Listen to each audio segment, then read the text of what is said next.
Welcome to Odia tutor classes. दशम श्रेणी पिला माने तुम जीव विज्ञान प्रथम अध्याय है पोषण। पोषणर पिली सबु प्रश्न उत्तर मु बहुत सरल एवं सहज भाषा कर लास्ट जाए भिडियोटी को देख पिली देखिब सबु क्वेश्चन आंसर तुमको इजी लगिबो। क्वेश्चन नंबर 1 आलोक श्लेषण कौन? सबुज उद्भिद यही प्रक्रिया किपरि होइथाय वर्णना कर। एंसर देख पिले भिडियोटी को जदि तुम लास्ट जाए देखिब ताहले जानि पारिबो केते सरल एवं सहज भाषा सब प्रश्न उत्तर रही। ए भिडियोर पीडीएफ पिले तुमको आम Telegram channel Odia tutor classes रे मिल जिवो।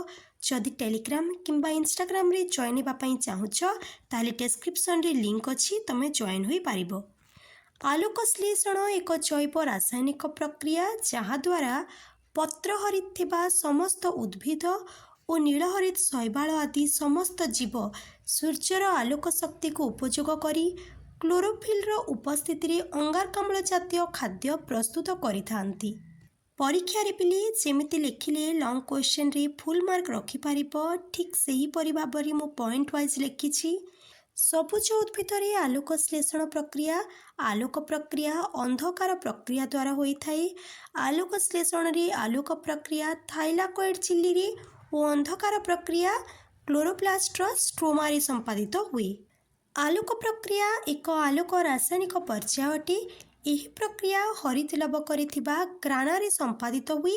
एही प्रक्रिया निर्मस्त 4टी सोपान दे संपूर्ण हुए। प्रथम सोपान है क्लोरोफिल उत्तेजितकरण। क्लोरोफिल सूर्यर आलोक शक्ति शोषण करी उत्तेजित हुए एवं रासायनिक शक्ति को रूपांतरित हुए। द्वितीय सोपान एडीपी रु एटीपी गठन होता है। एडिनोसिन डाइफॉस्फेट और अजैविक फॉस्फेट रु एडिनोसिन ट्राइफॉस्फेट संश्लेषित हुए। अंधकार प्रक्रिया एटीपी व्यवहृत होता है। तृतीय सोपान जल अणुर विभाजन। आलोक शक्ति द्वारा जल अणु विभाजित हुई अम्लजान और उच्च क्रियाशील उत्जान आयन उत्पन्न हुई। यह जलर आलोक विश्लेषण कहुए। अम्लजान वायुमंडल को निर्गत हुए और उत्जान आयन अंधकार प्रक्रिया ग्लूकोज विचारित हुए। चतुर्थ सोपान एनएडीपी रु एनएडीपीएच को विचारण। जल अणुर विभाजन उत्जान आयन मुक्त हुई एनएडीपी अणु को एनएडीपीएच रे विचारित करिथाय। अंधकार प्रक्रिया को एंजाइम प्रक्रिया मध्य कहुए। मेल्विन केल्विन एही प्रक्रिया को आविष्कार करिथिबारु याकू केल्विन चक्र मध्य कहुए। आलोक प्रक्रिया गठित आलोक श्लेषण शक्ति अंधकार प्रक्रिया व्यवहृत हुई कार्बन डाइऑक्साइड को ग्लूकोज रूपक शर्करा परिणत करे। एथिपाई अंधकार प्रक्रिया आलोक प्रक्रियार किछि समय परे आरंभ होइथाय और तापरे आलोक प्रक्रिया सहित चली थाए। एही प्रक्रिया रे अनेक गुड़िए एंजाइम अंशग्रहण करिथांती। यह विभिन्न प्रक्रिया को प्रभावित करे किंतु निजे परिवर्तित होई न थाए। रुबिस्को साहाय्य सर्वप्रथमे कार्बन डाइऑक्साइड जैव पदार्थ रे विबंधित होई क्रमशः ग्लूकोज रे परिणत हुए और परवर्ती समय ग्लूकोज पत्रर स्पंजी पारेनकाइमा मंडदरी परिणत हुई गच्छित हुई रहे। आवश्यकता अनुसार यह पुनर्बार शर्करा परिणत हुई फ्लोएम द्वारा उद्भिदर विभिन्न अंश को प्रवाहित हुए। क्वेश्चन नंबर 2 खाद्यर प्रकार भेद उदाहरण सह लिख। रासायनिक गठन कार्य और शक्ति प्रदानकारी क्षमता उपरे निर्भर करी खाद्य को मुख्यतः 6 भागरे विभक्त करा जाइछि। श्वेतसार, पुष्टिसार, स्नेहसार, धातुसार, विटामिन और जल। प्रथमे देखिबा श्वेतसार। आमे खाउतिबा खाद्यर प्रधान श्वेतसार होछि शर्करा और मंडद। आलू, भात, रुटी रे प्रचुर परिमाण रे मंडद थाए। चीनी, गुड़ आदि रे सुक्रोज रही थाए। श्वेतसार आमे सहजरे शक्ति आहरण करिथाउ। 1 ग्राम श्वेतसार प्राय 16 किलोजूल शक्ति निर्गत होइथाए। पुष्टिसार देखिबा मुख्यतः माछ, मांस, अंडार धड़ा अंश, छेना, क्षीर और सोयाबीन आदि आमे पुष्टिसार पाइथाउ। शरीरर वृद्धि एवं नूतन कोष और तंतु गठन पाई पुष्टिसार खाद्य एकांत आवश्यक। एमिनो अम्ल श्रृंखला द्वारा प्रोटीन गठित होइथिबारु परिपाक हेले यह एमिनो अम्ल परिणत होई विभिन्न कोष निकटरे पहुँची। स्नेहसार देखा मांस, क्षीर, छेना, लहुणी, अंडार हलदिया अंश, तेल और घीरे स्नेहसार रही थाए। कोष झिल्ली तैयारी रे लिपिडर प्रमुख भूमिका रही। शरीर में स्नेहसार चर्बी भाव में संचित होई रहे और आवश्यक स्थले कोषीय श्वासन द्वारा यार चारण हुए और यह शरीर को शक्ति जोगाई थाए। धातुसार जेमती मु लिखी पिले देख बहुत ही सरल शब्द अच्छी, भलसे पढ़ी दियो। एबेरु प्रैक्टिस कर सब लंग क्वेश्चन को। शरीर गठन पाई विभिन्न धरणर धातुसार लौह, calcium, iodine, phosphorus, sodium, potassium आदि आवश्यक। शरीर आयन संतुलन रक्षा करिबारे धातुसार प्रमुख भूमिका रही थाए। नेक्स्ट है विटामिन। कोषरे विभिन्न प्रकार रासायनिक प्रक्रिया एंजाइम साहाय्य होता है। विटामिन उपस्थिति से समस्त प्रक्रिया सुचारू रूपे संपन्न होता है। विटामिन अभाव शरीर में विभिन्न प्रकार रोग होता है। जल रे द्रवणीय विटामिन साग, पनीपरिबा और फल आदि मिलता है। लास्ट है पिले जल। कोषरे थिबा कोषरसर प्राय 70 ରୁ 90 भाग जल अटे। झाल, परिस्रा और निश्वास रे शरीर जल क्षय होता है।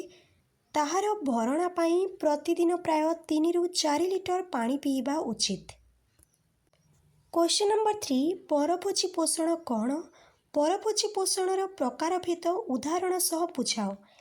जो जीव माने निज खाद्य निजे प्रस्तुत कर न पारी पोषण पाई अन्य प्राणी बा उद्भिद उपरे निर्भर करिथांती सेमानंकु परभोजी कुहाଯାଏ। समस्त प्राणी, मलांग, निर्मूली, राप्लेसिया आदि परजीवी उद्भिद एही जीवमानंक पोषण प्रणाली को परभोजी पोषण कुहाଯାଏ। परभोजी पोषण मुख्यतः 4 प्रकार: प्राणी समपोषण, मृतोपजीवीय पोषण, परजीवीय पोषण, सहजीवीय पोषण। समस्ते पिले आम टेलीग्राम चैनल रे जॉइन हो जाओ। सेठी तुमको सबु वीडियोर पीडीएफ मिल जिवो। प्राणी समपोषण देख, जो पोषण रे प्राणी किंबा उद्भिदर समुदाय शरीर किंबा आंशिक शरीर खाद्य रूपे अन्य प्राणी द्वारा व्यवहृत हुए ताहाकू प्राणी समपोषण कुहाଯାଏ। मनीष, कुकुर, बिलेई, असरपा, एमिबा इत्यादि। मृतोपजीवीय पोषण, जो पोषण द्वारा परभोजी मृत, कलित, पचासड़ा उद्भिद बा प्राणी खाद्य संग्रह करी निज पुष्टि साधन करिथांती ताहाकू मृतोपजीवीय पोषण कुहाଯାଏ। एही जीव माने कठिन पदार्थ को खाद्य रूपे ग्रहण करिपारंती नाही। साधारणतः खाद्य ग्रहण बेले एमाने निज शरीररू पाचक रस क्षरण करी शरीर बाहरी ही जटिल खाद्य को सरल खाद्य परिणत कर दियंती और परे सरलीकृत खाद्य को शरीर मध्य को शोषण करी शरीर गठन रे विनियोग करिथांती। छतु जातीय कवक, ईस्ट, बैक्टेरिया आदि जीवमानंक ठारे एही पोषण देखा जाए। नेक्स्ट है परजीवीय पोषण। जो पोषण रे जीव माने अन्य जीवंत उद्भिद बा प्राणी शरीर भितर बा बाहर रही सेमानंक ठारू खाद्य संग्रह करी निजर पुष्टि साधन करती ताहाकू परजीवीय पोषण कुहाଯାଏ। मलांग, निर्मूली, प्लाज्मोडियम, उकुणी, जोक। सहजीवीय पोषण, जो पोषण रे 2टी संपूर्ण भिन्न जातिर प्राणी अथवा उद्भिद और प्राणी बा प्राणी और अणुजीव बा उद्भिद और अणुजीव मध्य पोषणर आदान प्रदान होता है ताहाकू सहजीवीय पोषण कुहाଯାଏ। एथिरे केही काहारी क्षति करती नहीं बरं सेमानंक भितरे पोषणर आदान प्रदान होता है। जबक्षारजान विबंधन रे सहजीवी बैक्टेरियार अवदान सहजीवितार अन्य एक उदाहरण। क्वेश्चन नंबर 4, मनीष खाद्यनलीर विभिन्न अंश लेख। पार्टी खाद्यर परिवर्तन किपरि होता है बुझाओ। मनीष खाद्यनलीर विभिन्न अंशगुड़िक है पार्टी, मुखगह्वर, ग्रसनी, पाकस्थली, क्षुद्रांत, बृहदंत्र, मलाशय, मलद्वार। पार्टी खाद्यर परिवर्तन देख। पार्टी बाटे खाद्य ग्रहण कलापरे ताहा प्रथमे दांत द्वारा चर्बित और पेषित होई मंडरे परिणत हुए। पार्टी थिबा लाल ग्रंथिरू लाल क्षरित होई चर्बित खाद्य सहित मिसे। लालरे जल ଲବଣ ଓ ଟାଇଲିନ୍ ନାମକ ଏନ୍ଜାଇମ୍ ରହିଥାଏ। ଲାଳରେ ଥିବା ସାଲାଇଭାରି ଆମାଇଲେଜ୍ ଜଟିଳ ଶ୍ୱେତସାର ଜାତୀୟ ମଣ୍ଡଦକୁ ସରଳ ମାଲ୍ଟୋଜ୍ରେ ପରିଣତ କରେ। କ୍ୱେଶ୍ଚନ୍ ନମ୍ବର 5, ପାକସ୍ଥଳୀର ଗଠନ ଓ କାର୍ଯ୍ୟ ଲେଖ। ପାକସ୍ଥଳୀ ଏକ ମାଂସାଳ ଥଳୀ। ଏହାର ଉପର ଅଂଶ ଓସାରିଆ ଓ ତଳ ଅଂଶ କମ୍ ଓସାରିଆ। ଏହା ମଧ୍ୟଚ୍ଛଦା ତଳେ ଉଦର ଗହ୍ୱରର ବାମ ପାର୍ଶ୍ୱରେ ଅବସ୍ଥିତ। ଏହା 3 ଭାଗରେ ବିଭକ୍ତ। ପାକସ୍ଥଳୀର ହୃତ୍ପିଣ୍ଡ ଆଡ଼କୁ ଥିବା ଅଂଶକୁ କାର୍ଡ଼ିଆକ୍ ଷ୍ଟୋମାକ୍ ଓ ତଳ ଅଂଶକୁ ପାଇଲୋରିକ୍ ଷ୍ଟୋମାକ୍ କୁହାଯାଏ। ପାଇଲୋରିକ୍ ଷ୍ଟୋମାକ୍ର ଶେଷ ଭାଗରେ ଥିବା ମୁଦ୍ରିକା ଆକାର ମାଂସପେଶୀକୁ ପାଇଲୋରିକ୍ ସ୍ଫିଣ୍କ୍ଟର କୁହାଯାଏ। ଏହା ପାକସ୍ଥଳୀରୁ କ୍ଷୁଦ୍ରାନ୍ତ ମଧ୍ୟକୁ ଅର୍ଦ୍ଧଜୀର୍ଣ୍ଣ ଖାଦ୍ୟ ପ୍ରବେଶ କରିବାକୁ ନିୟନ୍ତ୍ରଣ କରିଥାଏ। ପାକସ୍ଥଳୀର ଭିତର ଆଚ୍ଛାଦନରେ ଅନେକ ଗୁଡ଼ିଏ ପାକଗ୍ରନ୍ଥି ରହିଥାଏ। ପାକସ୍ଥଳୀର କାର୍ଯ୍ୟ ଦେଖ। ପାକସ୍ଥଳୀର ଭିତର ଆଚ୍ଛାଦନରେ ଥିବା ପାଚକ ଗ୍ରନ୍ଥିରୁ ନିଃସୃତ ପାଚକ ରସରେ ପାଚକ ଏନ୍ଜାଇମ୍ ଓ ଲବଣାମ୍ଳ ରହିଥାଏ। ଲବଣାମ୍ଳ ଏକ ଅମ୍ଳୀୟ ପରିବେଶ ସୃଷ୍ଟି କରେ ଯାହା ପାଚକ ଏନ୍ଜାଇମ୍ ଗୁଡ଼ିକର କ୍ରିୟାଶୀଳତା ପାଇଁ ଆବଶ୍ୟକ ହୋଇଥାଏ। ଏହା ଖାଦ୍ୟରେ ଥିବା କ୍ଷତିକାରକ ବ୍ୟାକ୍ଟେରିଆମାନଙ୍କୁ ମାରିଦିଏ। ଏହା ମଧ୍ୟ ଖଣିଜ ଲବଣ ଗୁଡ଼ିକୁ ଦ୍ରବୀଭୂତ କରେ। ଲବଣାମ୍ଳ ପେପ୍ସିନୋଜେନ୍କୁ ପେପ୍ସିନ୍ରେ ପରିଣତ କରେ। ପେପ୍ସିନ୍ ପୁଷ୍ଟିସାରକୁ ଭାଙ୍ଗି ସରଳ ପ୍ରୋଟିଏଜ୍ ଓ ପେପ୍ଟୋନ୍ରେ ପରିଣତ କରେ। କ୍ୱେଶ୍ଚନ୍ ନମ୍ବର 6, ପାକନଳୀ ସହ ଜଡ଼ିତ ଗ୍ରନ୍ଥିଗୁଡ଼ିକର ନାମ ଓ କାର୍ଯ୍ୟ ଲେଖ। ଦେଖ ପିଲେ, ଏଠି ରହିଛି ଭିନ୍ନ ଭିନ୍ନ ଗ୍ରନ୍ଥିର ନାମ, ସେଗୁଡ଼ିକର ଅବସ୍ଥିତି କେତୋଟି ରହିଛି ଏବଂ ତାର କାର୍ଯ୍ୟ। କ୍ୱେଶ୍ଚନ୍ ନମ୍ବର 7, ସଂକ୍ଷିପ୍ତ ଉତ୍ତର ଦିଅ। ସହଜୀବୀ ପୋଷଣ ବୁଝାଅ। ଦୁଇଟି ଭିନ୍ନ ଜାତିର ଜୀବ ମଧ୍ୟରେ ପୋଷଣର ଆଦାନ ପ୍ରଦାନକୁ ସହଜୀବୀ ପୋଷଣ କୁହାଯାଏ। ଉଦାହରଣ, ଆମ ଅନ୍ତନଳୀରେ ସହଜୀବୀ ଭାବେ ରହୁଥିବା ଇଶ୍ଚେରିଆ କୋଲାଇ ନାମକ ବ୍ୟାକ୍ଟେରିଆ ନିଜ ଶରୀରରେ ଭିଟାମିନ୍ ପ୍ରସ୍ତୁତ କରି ଆମକୁ ଯୋଗାଇଥାଏ। ତା ପରିବର୍ତ୍ତେ ଆମ ଅନ୍ତନଳୀର ସରଳୀକୃତ ଖାଦ୍ୟ ଗ୍ରହଣ କରି ନିଜର ପ୍ରତିପାଳନ କରିଥାଏ। ଆମର କେତେ ପ୍ରକାରର ଓ କେତୋଟି ଦାନ୍ତ ରହିଛି? ଆମର 4 ପ୍ରକାରର ଓ 32ଟି ଦାନ୍ତ ରହିଛି। ଉପର ମାଡ଼ିରେ ଅଛି 16 ଏବଂ ତଳ ମାଡ଼ିରେ ଅଛି 16। ସେହି 4 ପ୍ରକାର ଦାନ୍ତ ହେଲା, କର୍ତ୍ତନ ଦାନ୍ତ ରହିଛି 4ଟି, ଉପରେ 4ଟି, ତଳେ 4ଟି। ଶ୍ୱାନ ଦାନ୍ତ ରହିଛି 2ଟି, ତା ମାନେ ଉପରେ 2ଟି, ତଳେ 2ଟି। ଚର୍ବଣ ଦାନ୍ତ 4ଟି, ଉପରେ 4ଟି, ତଳେ 4ଟି ଏବଂ ପେଷଣ ଦାନ୍ତ ରହିଛି 6ଟି, ତା ମାନେ ଉପରେ 6ଟି, ତଳେ 6ଟି। ଏହିପରି ଭାବେ ତଳ ଓ ଉପର ମାଡ଼ିରେ 32ଟି ଦାନ୍ତ ରହିଥାଏ। ମୁଁ ଆଉ ଥରେ କହିଦେଉଛି ପିଲେ, ଏହି ଭିଡ଼ିଓର PDF ତୁମକୁ ଆମ ଟେଲିଗ୍ରାମ ଚ୍ୟାନେଲରେ ମିଳିଯିବ। ଯଦି କିଏ ଟେଲିଗ୍ରାମରେ ଜଏନ୍ ହେବା ପାଇଁ ଚାହୁଁଛ ତାହେଲେ ଡେସ୍କ୍ରିପ୍ସନରେ ଲିଙ୍କ୍ ଅଛି, ତୁମେ ଫ୍ରିଲି ସେଠି ଜଏନ୍ ହୋଇପାରିବ। ଜିଭ କେତେ ପ୍ରକାର ସ୍ୱାଦ ବାରିପାରେ? ଜିଭର ଅନ୍ୟ କାର୍ଯ୍ୟଗୁଡ଼ିକ କ'ଣ? ଜିଭ ପିତା, ଖଟା, ମିଠା, ଲୁଣିଆ ଓ ରାଗ ଆଦି ସ୍ୱାଦ ବାରିପାରେ। ଜିଭ ଖାଦ୍ୟକୁ ଦାନ୍ତ ନିକଟରେ ପହଞ୍ଚାଇବାରେ ଓ ଖାଦ୍ୟକୁ ଗିଳିବାରେ ସାହାଯ୍ୟ କରେ। ପାକସ୍ଥଳୀରେ ଖାଦ୍ୟର ପରିଣତି ଲେଖ। ପାକସ୍ଥଳୀର ଭିତର ଆଚ୍ଛାଦନରେ ଅନେକ ଗ୍ରନ୍ଥି ରହିଛି। ଏହି ଗ୍ରନ୍ଥିରୁ ପାଚକ ରସ ଓ ଲବଣାମ୍ଳ ନିଃସୃତ ହୋଇଥାଏ। ପାଚକ ରସରେ ଥିବା ପେପ୍ସିନ୍ ଏନ୍ଜାଇମ୍ ଅମ୍ଳୀୟ ପରିବେଶରେ ପୁଷ୍ଟିସାର ଜାତୀୟ ଖାଦ୍ୟକୁ ସରଳ ପ୍ରୋଟିଓଜ୍ ଓ ପେପ୍ଟୋନ୍ରେ ପରିଣତ କରିଥାଏ। ଲବଣାମ୍ଳ ଖାଦ୍ୟରେ ଥିବା କ୍ଷତିକାରକ ବ୍ୟାକ୍ଟେରିଆ ଆଦିକୁ ମଧ୍ୟ ମାରିଦିଏ। ପାକସ୍ଥଳୀରୁ ଖାଦ୍ୟମଣ୍ଡ କେଉଁଠାକୁ ଯାଏ? ଖାଦ୍ୟର ଅବଶୋଷଣ ପରେ ଅବଶିଷ୍ଟ ଖାଦ୍ୟର ପରିଣତି ଲେଖ। ପାକସ୍ଥଳୀରୁ ଖାଦ୍ୟମଣ୍ଡ କ୍ଷୁଦ୍ରାନ୍ତର ପ୍ରଥମ ଅଂଶ ଗ୍ରହଣୀ ମଧ୍ୟକୁ ଯାଏ।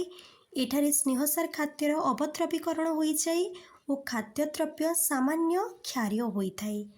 ଖାଦ୍ୟର ଅବଶୋଷଣ ପରେ ଅବଶିଷ୍ଟ ଖାଦ୍ୟ ବୃହଦନ୍ତ୍ରକୁ ଯାଏ। ସେଠାରେ ଖାଦ୍ୟମଣ୍ଡରେ ଥିବା ବଳକା ଅଜୀର୍ଣ୍ଣ ଖାଦ୍ୟ ମଳରେ ପରିଣତ ହୋଇଥାଏ। ମଳ ମଳାଶୟରେ କିଛି ସମୟ ରହିବା ପରେ ମଳଦ୍ୱାର ଦେଇ ନିଷ୍କାସିତ ହୁଏ। ଆଲୋକ ପ୍ରକ୍ରିୟା ବୁଝାଅ।